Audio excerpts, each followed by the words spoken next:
السلام عليكم، ازيكم؟ عاملين ايه؟ ان شاء الله تكونوا بخير وبصحه جيده. بصوا بقى النهارده كده يوم كله فلاحي في فلاحي.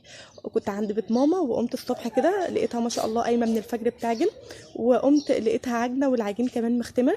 فهوريلكم كده يعني بعد التخاطيف كده واللمسات الريفيه اللي هي حلوه جدا وبحسها الصراحه بتجعل في البيت كله خير وبركه.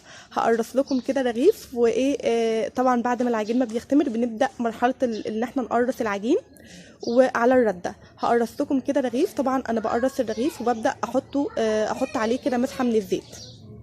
لو العجين معاكي طري قوي بتبداي تنزليه بدل في الزيت بتحطي عليه دقيق.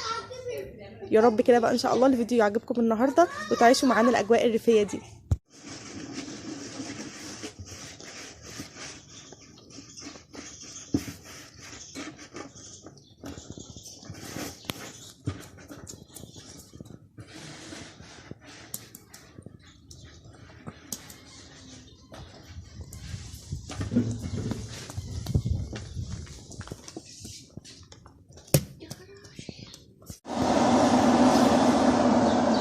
دلوقتي بقى كده ايه هنرمي مع بعض الرغيف.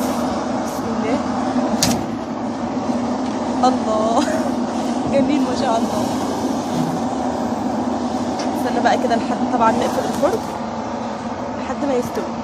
طبعا والدتي هي اللي كانت بتكبر لي عشان انا يعني ايه ماليش في الترحلفه قوي الصراحه.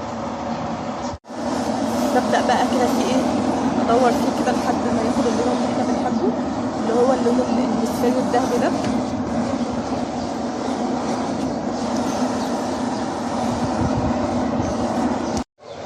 ببدا كده احط مع اخواتهم التانيين. وكده بقى كده كان شكل العيش اللي احنا خبزناه اهو. انا حبيت بس كده يعني ايه اوريكم كده مقتطفات كده سريعه تعيشوا معانا الاجواء الحلوه دي. وبعد كده بقى هبدا اشقق العيش. في ناس بتشققه انصاص وفي ناس بتشققه ارباع.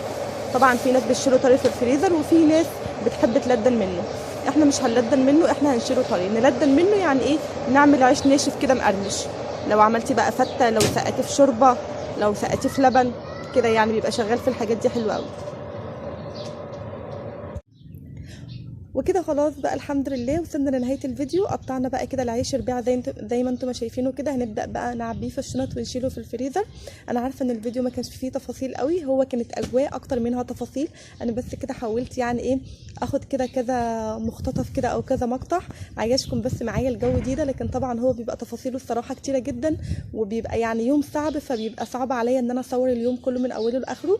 يا رب كده تبقى الاجواء وصلت لكم والفيديو عجبكم. دعمونا بلايك للفيديو وشكرا جدا والسلام عليكم ورحمة الله وبركاته.